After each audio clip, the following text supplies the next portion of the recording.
Ano ang pag-asa para sa iyo? Iniimbitahan po namin ang mga Katagalugan na sumama sa pagdarasal sa ika-25 ng Enero, alas 9 ng gabi. Amin nga padak na Ilocano, mauawis kayo amin, inton 26, oras iti alas 9 iti rabii, tain tayo, pagsasaritaan, tinamnama nga agapu, keni apo tayo nga Diyos, tapno mabendisyonan tayo kadagiti sa sauna, ken pinagkararap. Sa akong mga kauban din na mga Bisaya, giniimbitahan ko kamo na mag-uban ninyo sa atong dialectic kundiin atong pagatisgutan ang paglaom. So, kita-kita ninyo o mag-uban ninyo sa pag-ampo. Nagapatigid ako nga maglulupod kita pangunguyo sa aton nga Dios, ara gid siya nga magsabat sang aton nga ginapangayo sa iya. Sa Enero 28, alas 9 sang gabi, ano pang ginahulat naton? Mga kapwa ko Ilonggo, dali, mga muyo na ta. Maya mabengi po, kabalat kong Kapampangan, nanuya ba yung pag-asa? Tara na po at pakibalwan tayo. Tara na po, ngayon 29 ning bulan na ini, alas 9 na ning bengi.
Magandang gabi po sa ating lahat.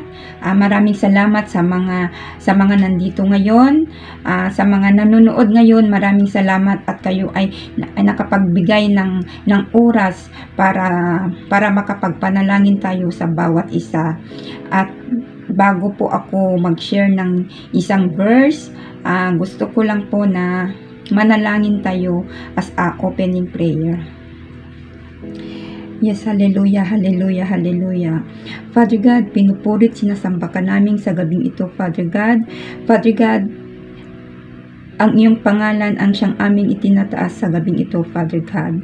Father God, as we continue, Father God, na sa aming gawain ito, Father God, ikaw po, Father God, ang siyang magpatawad sa amin sa lahat ng aming mga kasalanan, Father God.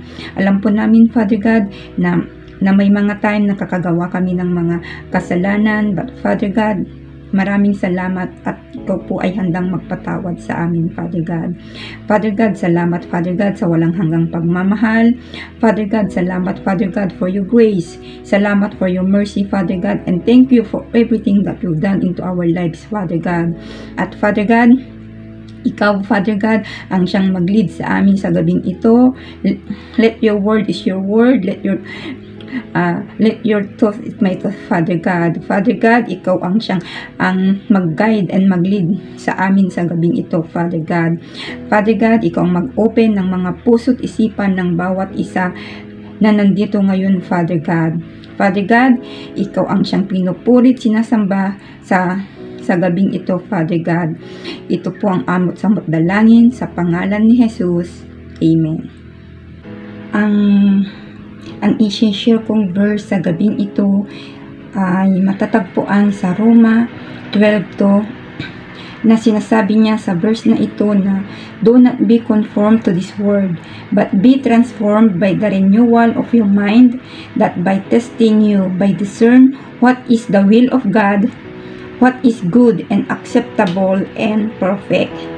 Ito ay may konektado sa senior ni Pastora Beb kaninang umaga about sa the way we treat sa kapwa natin. Kasi sometimes we are based sa panlabas na kanyuan. Kunwari, some of us binibase natin sa ating pakikipagkaibigan the way she look or the way he look, 'di ba?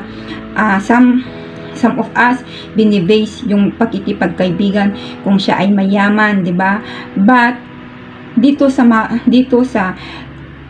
mundong ating kinagagalawan ngayon, dapat huwag tayong mag-comfort sa mundong ito. Kasi nga, bilang Christian, we transform already.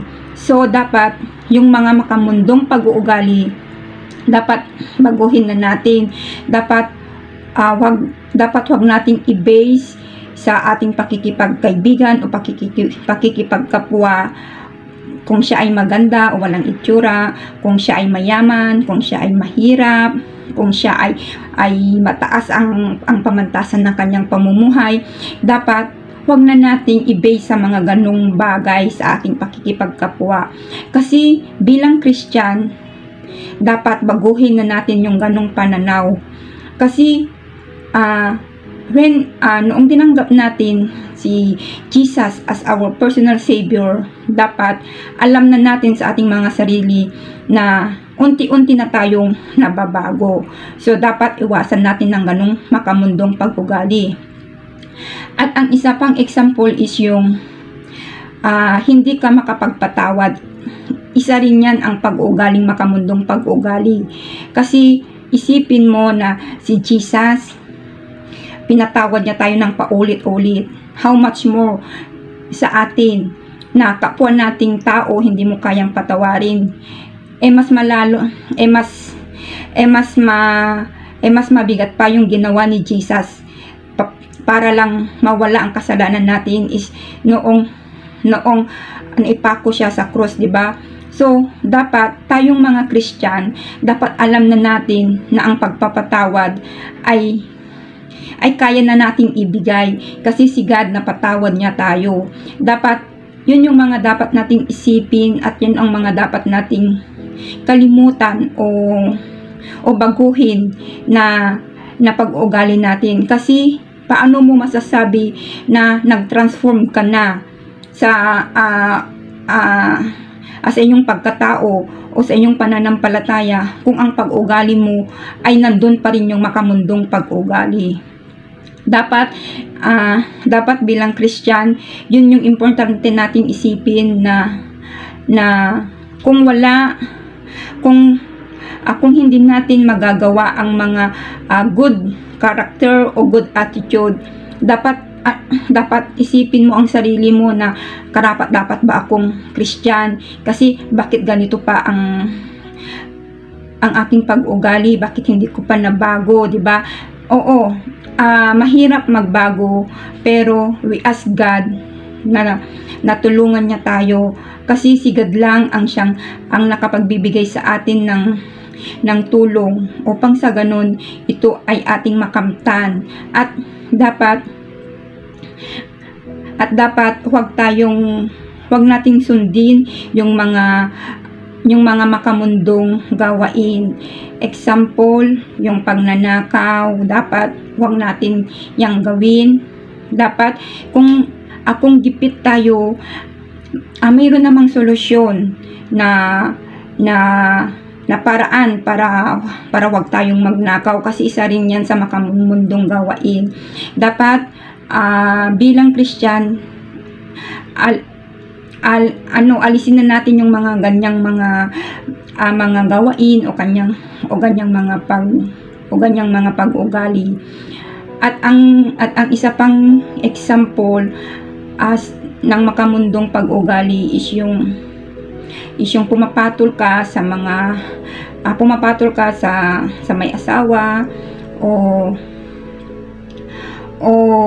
nakikipagrelasyon ka sa may asawa, o yun, dapat yan din ang isa nating alisin, kasi hindi mo masasabi na nag-transform ka kung yung mga bagay na nakasulat sa Bible ginagawa mo pa.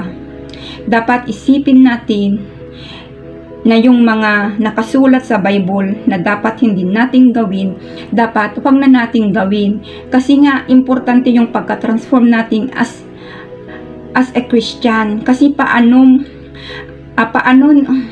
masasabi yung mga non-Christian o non-believers na tayo mga Christian, Christian na, kung ang nakikita nilang ginagawa natin yung mga gawain pang makamundong gawain o makamundong pag-ugali. So dapat yun ang isipin natin, na namumuhay tayo dito sa lupa para to follow Jesus, to transform. So dapat lahat ng mga bagay na mga dapat nating huwag gawin, sana huwag na nating gawin. Kasi lahat ng mga tao nakakita sa atin, hindi man natin napapansin, pero syempre walang perpektong tao, at kaya nga mahirap na maging perfect, 'di ba? Kasi nga walang perfectong tao. So dapat anuhin natin na yung mga bagay-bagay na ipinagbabawal ni God na gawin natin, dapat huwag na natin gawin. Kasi hindi mo masasabi na nagbago ka na. Oo, mahirap magbago, pero nasa sa ating sarili na yan, na kung willing kang magbago, dapat unti-unti, hindi naman instant na magbago ka na, diba? So unti-unti magbago. So bilang mag-transform na tayo, unti-unti tayong magbago. Kasi nga hindi natin alam na yung mga taong nakapaligid sa atin, 'di ba? May mga nasasabi, especially Christian na tayo, dapat kung kaya nating nagawin, dapat gawin natin na umiwas sa mga ganong sitwasyon o mga ganong gawain, para upang sa ganong hindi natin wala silang masabi behind our back. So dapat kung tinanggap mo na si Jesus as your personal savior, dapat sa puso't isipan mo, dapat anuhin mo na unti-unti na akong magbago, unti-unti ko nang alisin yung mga makamundong pag-uugali, which is yung yung mga wag mong tignan yung panlabas na kaanyuan, yung makikipagkapwa mo, o wag mong tignan kung anong antas ng pamumuhay, o wag mong doon base kung mayaman siya. Dapat isipin natin na tayo ay pantay-pantay, walang mahirap, walang mayaman sa mata ng ating Panginoon Diyos. So dapat kung we are transformed na, dapat baguhin na natin ang ating makamundong pag-uugali. Ito lang po ang aking ma-share. Sana po ay may napulot kayo sa aking isinare sa gabing ito. Tayo po ay manalangin. Yes, hallelujah, hallelujah, hallelujah. Yes, Father God, salamat, Father God, as inyong mga salita, Father God. Father God, alam namin, Father God, na mahirap baguhin ang mga pag-ugali namin, Father God. But Father God, through your grace and mercy, Father God, alam namin, Father God, na unti-unti mo kaming binabago, Father God. Father God, tulungan mo po kami, Father God, na baguhin yung mga pananaw namin, Father God, sa pakikipagkaibigan, sa pakikipagkapwa, Father God. Father God, alam namin, Father God, na habang ang lumalakad kami with you, Father God, alam namin, Father God, na binabago mo kami everyday, Father God. Father God, salamat, Father God, sa mga nandito sa gabing ito. Father God, ikaw, Father God, ang mag-bless sa kanila sa kanilang pang-araw-araw, Father God. And Father God, ikaw ang mamuhay sa kanila, Father God, sa kanilang pang-araw-araw na pamumuhay, Father God. Father God, ito pong amot-samot dalangin sa pangalan ni Jesus. Amen. At ngayon po, tayo ay dadako sa ating mga prayer request. Tinatawagan ko si Sister Leslie na siya ang maglilid sa atin ng mga prayer request sa gabing ito para sa mga prayer request ng ating mga kapatiran. At ngayong gabi nga po na to ay sama-sama po tayo magdasal para sa Panginoon.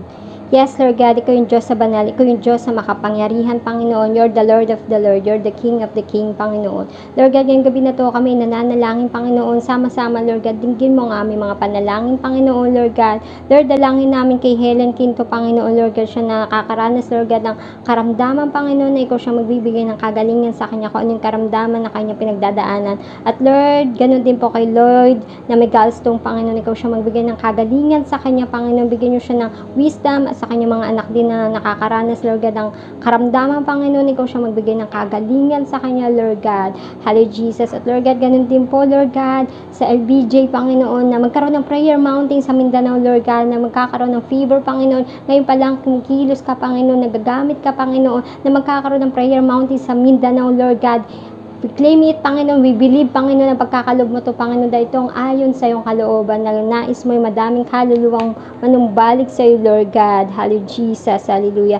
At Lord God, ganun din kay Chin, Panginoon, na siya may karamdaman ngayon, Lord God. Ikaw siya magbigay ng full recovery sa kanyang karamdaman, Panginoon. At Lord God, kay Nene, Panginoon, bigyan niyo siya ng wisdom, Panginoon. Bigyan niyo siya ng, Lord God, ng maayos, Lord God, na sitwasyon, Lord God. At Lord, nawa lagi ang kalooban mo ang masunod kay Nene at handang tanggapin ng puso niya, Panginoon, to. At Lord God, ganun din po kay Ate Emmy, Mohe Kabuko sa kanyang pamilya, Panginoon, ikaw siyang kumilos, maging sentro ka ng kanilang pamilya, sa kanilang mag-asawa, Panginoon. At Lord God, ikaw magbigay ng provision, wisdom and protection, Lord God, sa kanilang sitwasyon, Lord God. At Lord God, nabigyan nyo din sila ng kagalingan sa kanilang physically, emotionally, kung may mga taong nakasakit sa kanila, Lord God.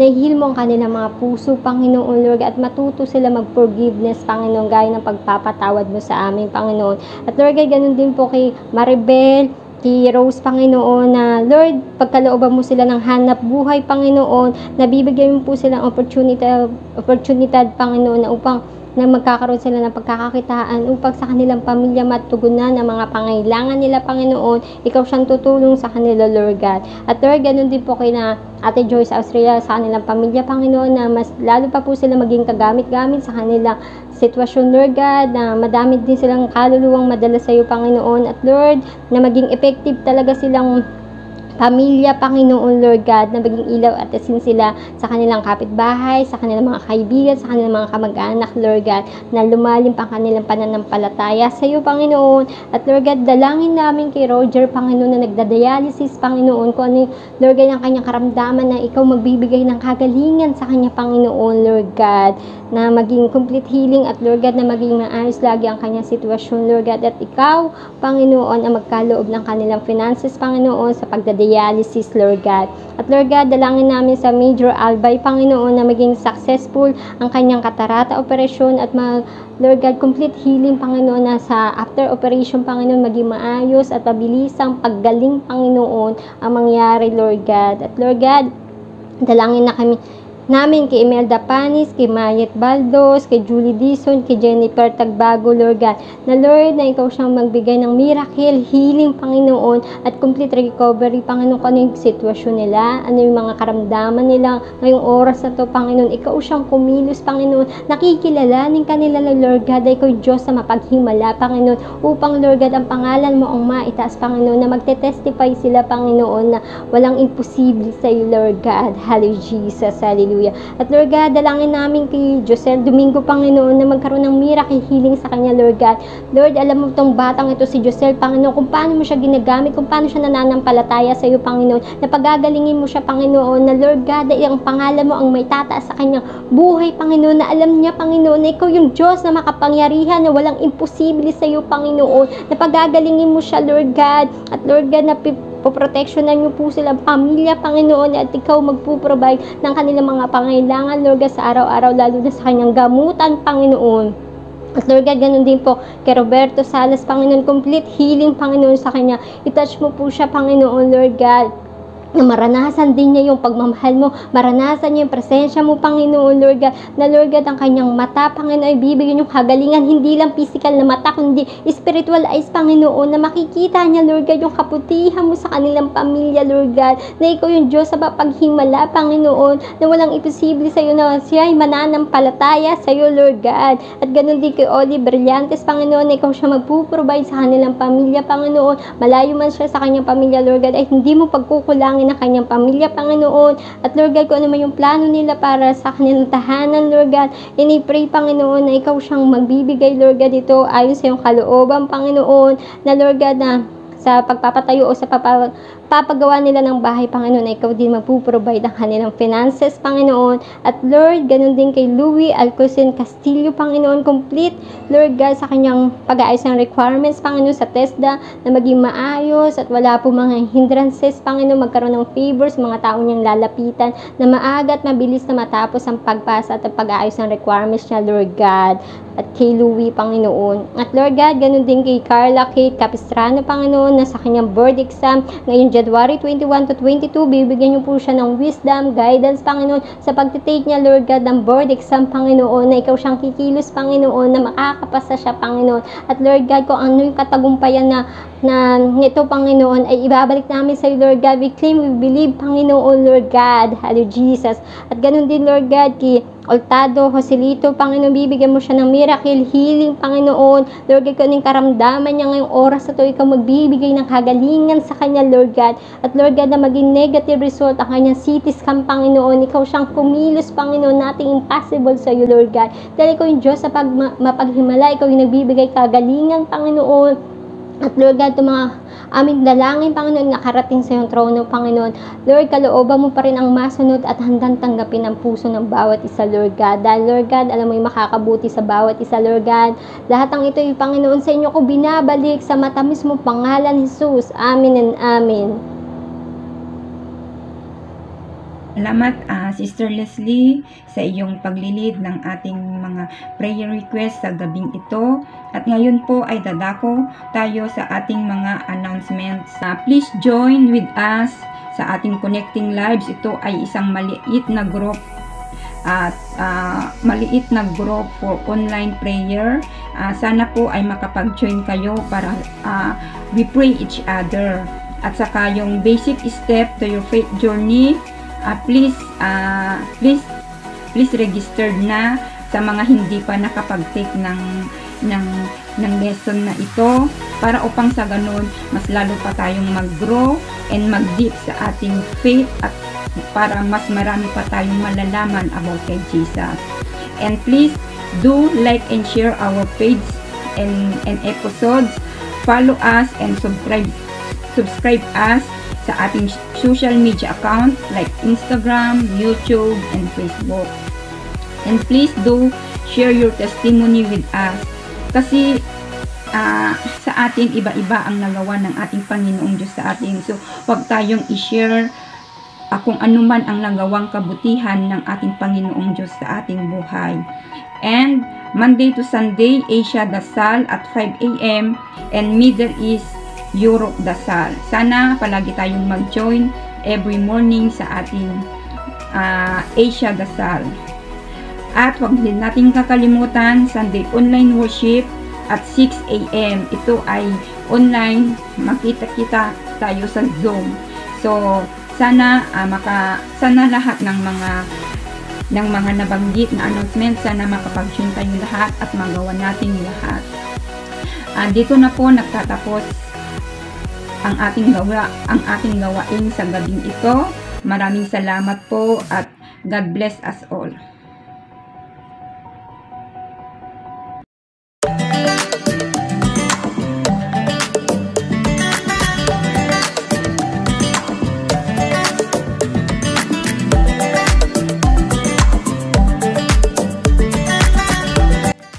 Ano ang pag-asa para sa iyo?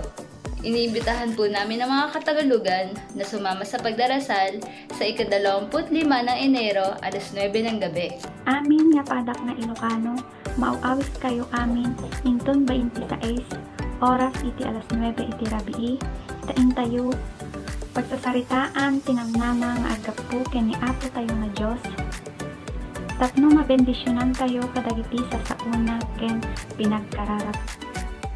Sa akong mga kauban dinha na mga Bisaya, giniimbitahan ko kamo na mag-ubanta ninyo sa atong dialect week kundiin atong pagahisgutan ang paglaom. So kita-kita ninyo o mag-ubanta ninyo sa pag-ampo. Nagapatigid ako nga maglulupod kita pamunguyo sa aton nga Dios, ara gid siya nga magsabat sang aton nga ginapangayo sa iya. Sa Enero 28, alas 9 sang gabi, ano pang ginahulat naton? Mga kapwa ko Ilonggo, dali, mga muyo na ta. Maya mabengi po kabalan kong Kapampangan, nanuya ba ang pag-asa? Tara na po at pakibalwan tayo. Tara na po, ngayon 29 ning bulan na ini, alas 9 na ning bengi.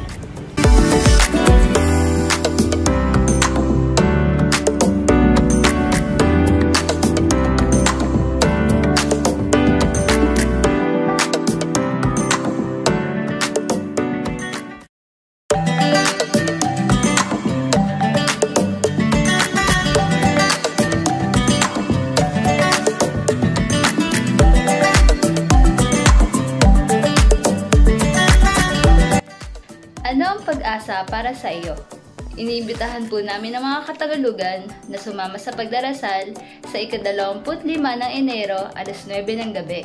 Amin nga padak na Ilocano, mauawis kayo amin, inton 26, oras iti alas 9 iti rabii, tain tayo, pagsasaritaan, tinamnama nga agapu, keni apo tayo na Diyos, tapno mabendisyonan tayo kadagiti sa sauna, ken pinagkararap. Sa akong mga kauban dinha na mga Bisaya, giniimbitahan ko kamo na mag-ubanta ninyo sa atong dialect week kundiin atong pagahisgutan ang paglaom. So kita-kita ninyo o mag-ubanta ninyo sa pag-ampo. Nagapatigid ako nga maglulupod kita pamunguyo sa aton nga Dios, ara gid siya nga magsabat sang aton nga ginapangayo sa iya. Sa Enero 28, alas 9 sang gabi, ano pang ginahulat naton? Mga kapwa ko Ilonggo, dali, mga muyo na ta. Maya mabengi po kabalan kong Kapampangan, nanuya ba ang pag-asa? Tara na po at pakibalwan tayo. Tara na po, ngayon 29 ning bulan na ini, alas 9 na ning bengi.